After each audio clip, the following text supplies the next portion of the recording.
Aspek fisik dan lingkungan dalam ketahanan pangan. Ada ketersediaan sarana fisik dan keterpeliharaan lingkungan dalam ketahanan. Tujuan pembelajarannya bahwa mahasiswa mampu menjelaskan aspek fisik dan lingkungan dalam ketahanan pangan.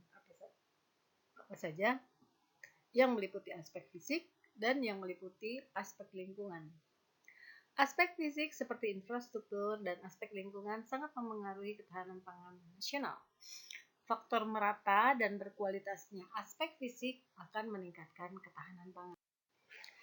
Aspek fisik ini bentuknya adalah bangunan ya yang kategorinya adalah infrastruktur. Misalnya adalah pembangunan irigasi sebagai upaya untuk meningkatkan ketahanan pangan.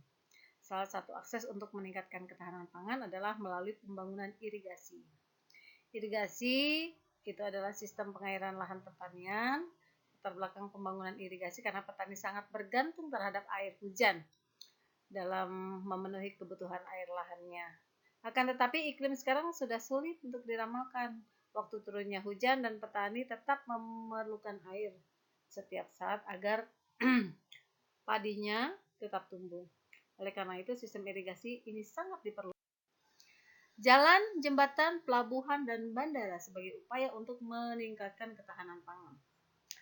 Ini juga kategorinya adalah infrastruktur.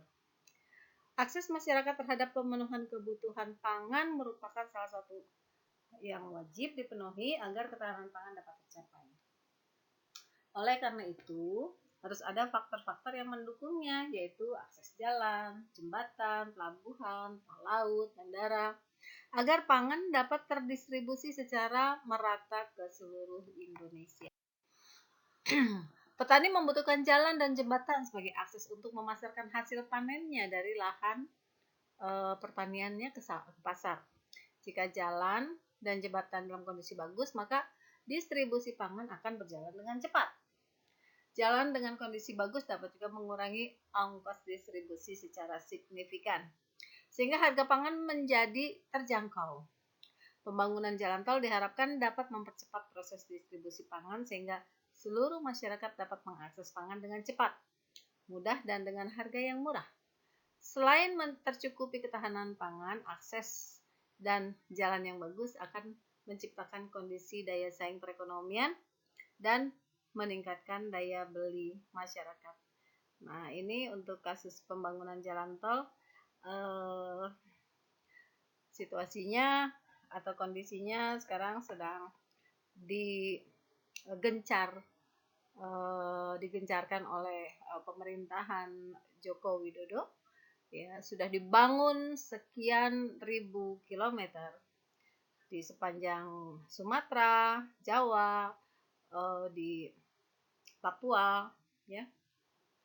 Nah, tinggal kita lihat nanti bagaimana aksesnya atau dampaknya. Ini adalah contoh dari bendungan, ya, Bendungan Jatiluhur, bendungan terbesar di Indonesia yang dibangun di era Soekarno. Bendungan Jatiluhur ini merupakan bendungan terbesar di Indonesia. Dia membendung aliran Citarum di Kecamatan Jatiluhur, Kabupaten Purwakarta, Provinsi Jawa Barat. Ya, dia memiliki luas kurang lebih 83 km persegi yang keliling waduknya 150 km. Kemudian pada evaluasi muka air normal lebih 107 meter di atas permukaan laut. Nah, ini contohnya bendungan. Aspek lingkungan. Aspek lingkungan merupakan salah satu aspek yang dapat memengaruhi ketahanan pangan nasional. Aspek tersebut diantaranya adalah perubahan iklim dan bencana alam.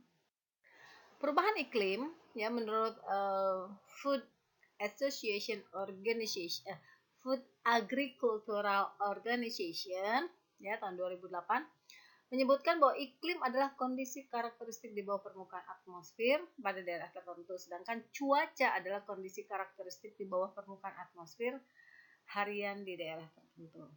Sehingga iklim waktunya lebih panjang dibanding cuaca. Fenomena yang dapat menghambat ketahanan pangan adalah perubahan dari iklim tadi. Perubahan iklim merupakan suatu kondisi yang ditandai dengan berubahnya pola iklim dunia yang menimbulkan fenomena cuaca yang tidak menentu, khususnya suhu udara, curah hujan yang terjadi secara terus-menerus dalam jangka waktu yang panjang selama lebih dari 30 tahun. Perubahan iklim ini diakibatkan karena meningkatnya akumulasi gas-gas pencemar di atmosfer seperti karbon dioksida, metana, nitrogen oksida, dan sejumlah gas buangan industri. Konsentrasi gas-gas yang tinggi tersebut akan memerangkap panas matahari yang dipantulkan oleh bumi ke atmosfer. Fenomena ini yang disebut dengan efek rumah kaca. Terjadinya efek rumah kaca akan meningkatkan suhu di permukaan bumi atau pemanasan global atau global warming. Efek rumah kaca terjadi karena modernisasi yang mendorong adanya pembukaan lahan pada hutan, deforestasi, ya, pembukaan lahan itu deforestasi, polusi dari industri, polusi dari gas kendaraan bermotor, dan meledaknya jumlah penduduk. Berbagai aspek pertanian sangat dipengaruhi oleh pemanasan global karena mengakibatkan perubahan iklim. Di bawah ini dijelaskan berbagai pengaruh perubahan iklim terhadap pertanian. Pertama adalah kesehatan manusia. Perubahan iklim dapat mengganggu kesehatan manusia seperti menyebabkan malnutrisi dan penyakit yang pada akhirnya akan mengganggu produktivitas pertanian karena terganggunya pasokan tenaga kerja pertanian. Hubungan antara produktivitas pertanian dan kesehatan manusia merupakan hubungan dua arah, ya, saling memengaruhi dua arah itu. Artinya bahwa kesehatan manusia dan produktivitas pertanian saling memengaruhi. Produktivitas pertanian yang rendah dapat mengakibatkan kemiskinan dan malnutrisi. Degradasi dan desertifikasi lahan. Perubahan iklim dapat menyebabkan degradasi lahan dan desertifikasi. Desertifikasi lahan terjadi karena lahan yang relatif kering menjadi gersang, hilang badan air dan vegetasinya. Akibat desertifikasi, maka lahan tersebut sulit untuk ditanami sehingga produktivitas pertanian akan menurun.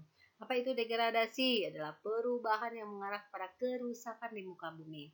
Desertifikasi adalah proses di mana terjadi degradasi ekosistem dan lahan kering secara konstan, terus-menerus, yang merupakan bagian besar dari kerak bumi yang melalui perubahan iklim yang berbeda oleh aktivitas manusia. Jadi lanjutan dari sebuah peristiwa degradasi adalah desertifikasi.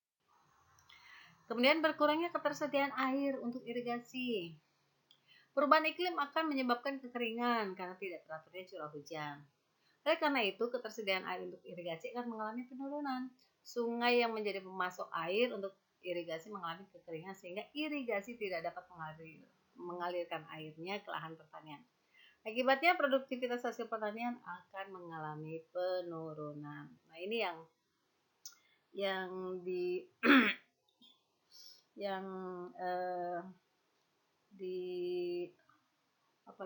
dicarikan solusinya, akan kita lihat bagaimana peranan dari bendungan-bendungan yang dibangun oleh pemerintahan Joko Widodo yang terdiri dari sekitar 7 atau 8 bangunan besar raksasa yang tersebar di seluruh Indonesia, termasuk di Nusa Tenggara Timur, salah satu provinsi yang lahannya kering dan nyaris dianggap tidak punya sumber daya alam. Untuk kita lihat bagaimana fungsi dan peranan dari bendungan yang dibangun di Nusa Tenggara dan di tempat-tempat lain untuk meningkatkan produktivitas pertanian.